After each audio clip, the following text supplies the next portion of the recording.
Chapter 7. Precious Talise, your coming was a birth of purpose, as all are, but you were always to be the beholder. Laura settled in her room at the quaint motel on the outskirts of town. Her mind reeled that so much had taken place in such a short amount of time. The old notebook Talise had given to her lay beside her on the bed's patchwork quilt. She took a deep breath. Her eyes were heavy with sleep. The warm shower she just enjoyed made it even more challenging to stay awake. I'll just lay here for a second, and then I'll get things ready for tomorrow. Each day it seemed like they were being taken on a journey like none she had ever experienced. A serenity surrounded her. Her hand rested on the notebook, taking her from all she knew to be real to another world to be considered. This was the beginning of her awakening. She opened her eyes to see an unfamiliar but lovely location. She was there near a lovely sun porch, but seemingly not visible. A woman sat in a comfortable rocking chair nearby where she was busy writing. The woman's pink jacket kept her warm as her mind was totally engaged in her writing. A small old brown suitcase rested on the wicker table in front of her. "Hello," the woman said. "Welcome to the Pemaquid Inn. It is lovely here, don't you think?" Laura was surprised the woman could see her and replied, Yes, it is. What are you writing, ma'am?" "Words," she answered softly. "Do you know of them?" "Yes, I do. My world is surrounded by words." "Really? Now that is very interesting. My new friend, we must be kindred spirits. Come, sit and let's enjoy the moment together." The window was open to the main sitting room. You could hear the fire crackling in the fireplace. An aroma of newly burned logs filled the inn and the enclosed porch where they sat. "She seemed to be expecting me," Laura thought. "Yes, my dear, I was," her soft voice shared with a smile. "You are now going to be able to hear the rest of the story. Each moment in time is like a pebble thrown into the water. The ripples continue and continue. You are experiencing this in your life and in the life of Talise. She is the pebble, and you are the observer, so you can write about what you see and learn. Do you see?" Laura was in awe. Was she sleeping or just daydreaming from Talise's magic? It was somewhat unsettling since their location was surrounded by the brightest light. The only thing she could make out was the porch lined with chairs and this woman with all her writing in front of her. The woman asked, "Are you here with me?" Laura's voice stuttered in uncertainty. I think so. Where is here?" "In the realm of memories and clarification. You asked to come, so you did." "Really?" "When in form as you are constantly asking for this and for that. Sometimes humans just chatter and chatter," the woman chuckled. "Yet every thought is a request, every single thought. You and all who are in form do this.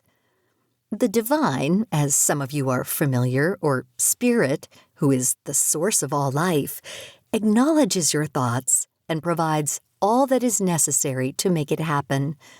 The block most of you have is not allowing. When you allow, it will come.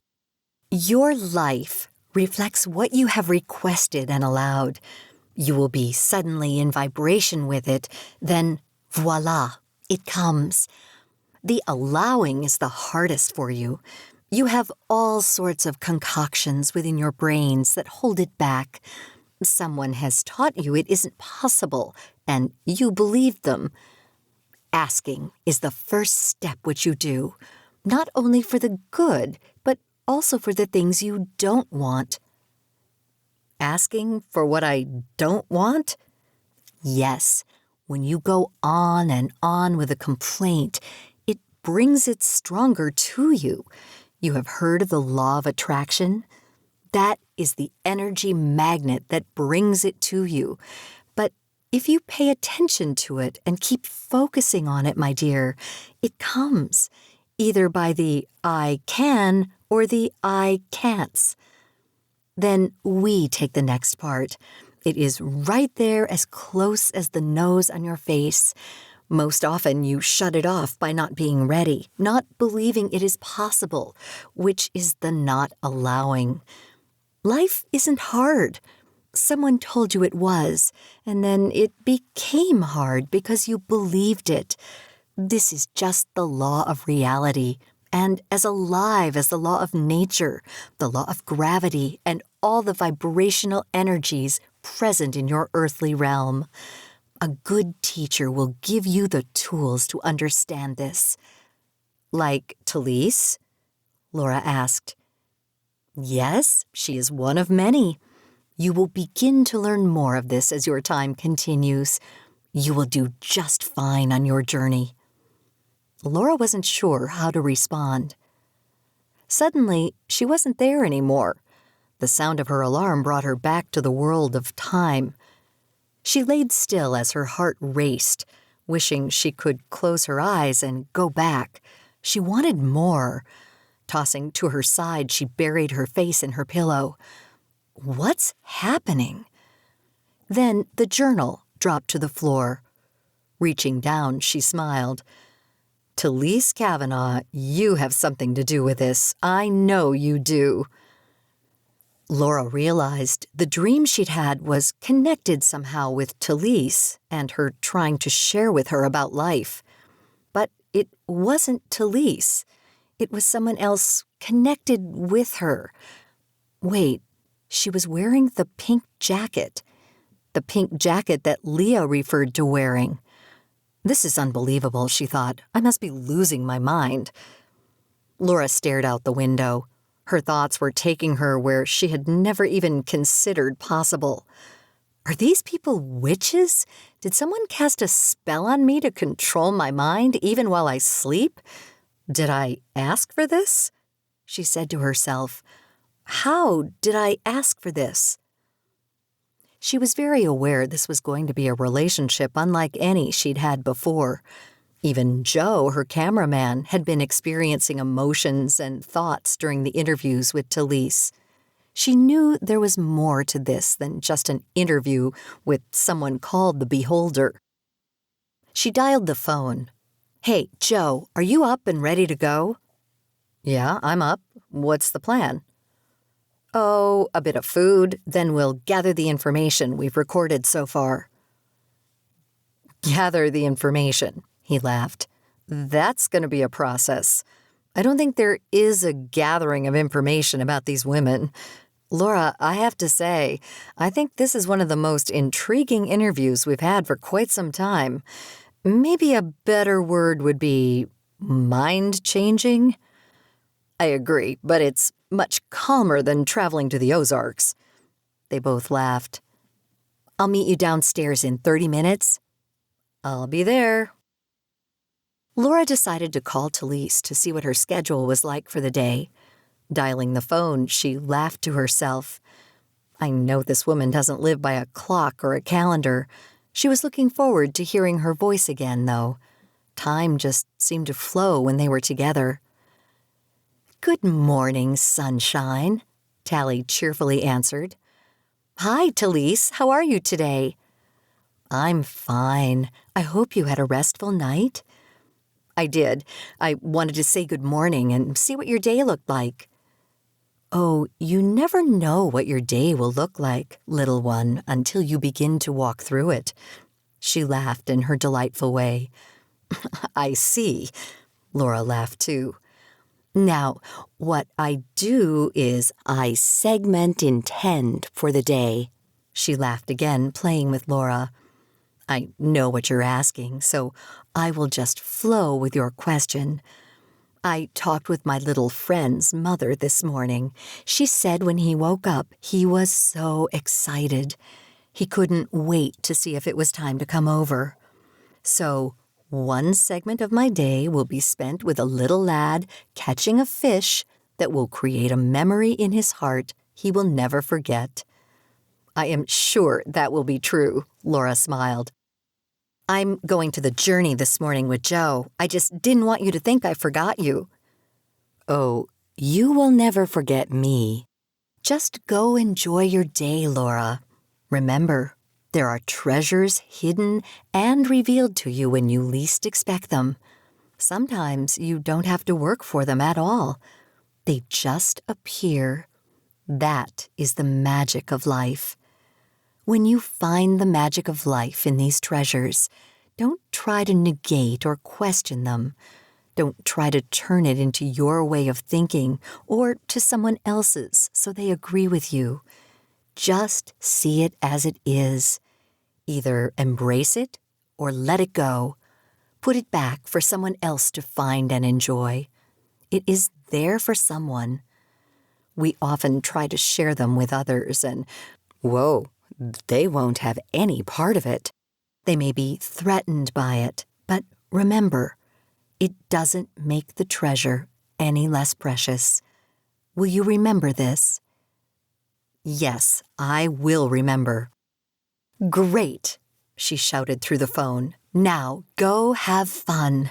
If you want to stop by, you need not an invitation. With true friends, you can just pop in. You will love my garden of friends, every one of them. The view from the upper road coming into town was lovely. It was surrounded by willow trees, and each house seemed to be hidden within a large cluster. The streets in town were still covered with brick, each brick laid perfectly next to the other. Now that it's daylight and they are rested, they appreciated the peaceful view. There weren't many cars parked outside of the Journey. Well, there you are. I knew you wouldn't be able to pass on our morning coffee. It's quite famous, you know. They followed the elderly woman to a table overlooking the view of the lake. Let's see. I think I know your name from the television and magazine articles you have done. Is it Laura Lang? Yes, that's me, as she extended her hand before sitting down. We weren't formally introduced last evening. My apologies. This little nest was filled with lots of loving energy, and sometimes it takes away any formalities. We all just become one big family. Names aren't necessary, she chuckled. Then, when you add the entry of Miss Tally, the place just starts a-rocking even more. I overheard Tally talking with you last evening. You are Joe? He extended his hand. It's a pleasure, he said. Oh, by the way, my name is Maggie. I'm glad you both came back and weren't scared off. Coffee? She started to pour without giving them a chance to answer. They both smiled. Yes, of course. The table held a cloth-lined basket filled with homemade muffins. So many choices to enjoy. Joe lifted the basket for a closer examination. Whoa, this is amazing. Look, Laura, one of any kind you might want. Are these all homemade? Maggie teased. But of course, with me own little hands. But truth be told, I have some magical fairies in the back who have their own special recipes. They won't even share it with me. Everyone enjoyed the playful exchange as couples sitting nearby overheard and joined in the laughter. I'll take one, Joe said. There you be, lad. The basket is yours and Miss Laura's. You get to bring the entire basket with you. No one ever leaves the Journey without a smile and a full belly. Maggie, I know you're busy, but would you have just a few moments to talk with us? Aye, I'm never too busy, lass. One needs to stop and smell the muffins from time to time, if you know what I mean. She pulled a chair out and settled in. Watching her inquisitive new friends scan the room, Maggie pointed to a wall by the entryway into the kitchen. This is our Share Your Journey wall. Isn't it lovely? The photos of young and old were placed like a collage inside the glass case. The case keeps the treasures many bring to us safe from the dust that comes in from being on the main road here." "What an interesting concept," Laura said. "I see why your nest is called the Journey. Over the years, many have left a piece of themselves here, maybe a note or a photo, sometimes little trinkets they have found as they were out there enjoying life. Yes, it all fits very well. I think it's easy to say, if it's for your little article, that we have enjoyed our journeys and shared them with all." "Yes, I see that." Joe walked over to get a closer look. The glass cabinet seemed to draw his attention. His eyes scanned each item as if committing it to memory. "Is that?" as he pointed to something inside the glass case. "Is that a nugget?" "Yes, it is," Maggie nodded. "Is it real?" "Everything is real, Joseph, whether you see it or just imagine it." He laughed at her response. "Yes, why would I expect any other answer?" "Allow me to explain further. One of our older friends brought it to us. He was digging out west, and when he found it, right away he knew he wanted to bring it here. He just felt it belonged on our shelf." "Wow, that's amazing." "When was that?" Laura asked. Joe was curious too. "Yes, how old was this man?" "Oh, heck, let me see. Does his age truly matter to see the preciousness of the gift?" Joe and Laura let out a hearty laugh. "No, but—" he hesitated. He thought to himself, was he thinking from the gold rush? Ugh, he dropped his hands into his pockets. "You're beginning to recognize some things, Joseph. I sensed that with you. You were wondering if it was from times way past, like, the gold rush, maybe." "What the heck," he thought. "Is nothing hidden here? Everyone seems to know what you're thinking." "Words, my friend, aren't always shared with the mouth. Sometimes they are shared with just a look or from the heart. Isn't that so, Laura?" Her look of surprise was obvious to Maggie. Yes, that's what I've been told." An aroma from the kitchen floated its way to Joseph. "Is that," he stammered, "is that sausage pie?" "Yes, fresh out of the oven." "My grandmother would always make sausage pie. I haven't smelled that in years." He felt like one of those déjà vu moments was happening to him. Maybe he will realize his grandmother is saying, "I am right here." "By the look on your face, it is a good memory for you." "Yes," he sighed. No sooner had he mentioned this, a sweet girl from the kitchen brought him a piece. He laughed and said, "Are you one of the fairies?" She gave him a wink. His face was the face of a 10-year-old boy. "My Gram was one of a kind. She always believed in angels." He suddenly stopped talking. It was as if he realized at that moment she was right there with him. Maggie smiled. "You enjoy your pie, laddie." Laura had her cup filled again and enjoyed a lighter breakfast of muffins, but the menu was still in front of her. She turned it over. "What's this?" she said to Maggie. "Who drew this picture?" "Talise painted it. I asked her if I could use it on the back of the menu." "Really?" "Yes, it was from a dream she had. She called it Inspirational Village. I loved to listen to her explanation from her dream. Maybe she'll tell you about it. When Talise and I first met, there was a familiarity to her. She said it was the same with me, too. As time passed, I guess you could say we knew we had been friends before this time. But to answer your question, she painted this from a dream she had been given. Painting is a talent passed down through her family. Her great-grandmother, if you recall, painted memory paintings. I remember reading this. Yes, her story became their story, and eventually to be the world's story," Maggie continued. Her grandmother Leah had a dream that her granddaughter would become an interpreter of life. Then, as Thalys aged, she had the same dream, which was a confirmation of what her grandmother had shared with her when she was in her 20s. "Really?" Laura responded. "Yes, she shared this with me in great depth.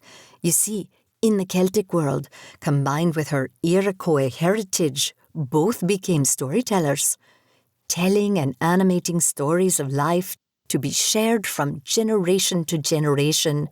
Thalys was very good at it too. Ask her about the dream. She will enjoy telling it to you, I am sure." "I will." She penciled a note in her notepad so she didn't forget. "Where is it located?" Joe asked. He was becoming more than just the cameraman, also asking questions within himself. "Exist? Real? Yes, 'tis. Our little town gave her a glimmer of it. That's why she and Nathaniel stayed here. You see, all dreams come true, and Lake Asling means dream. So they stayed." Laura and Joe realized this place was filled with people just like Thalys. I think that's why she wanted them to walk through her garden of friends, as she called it.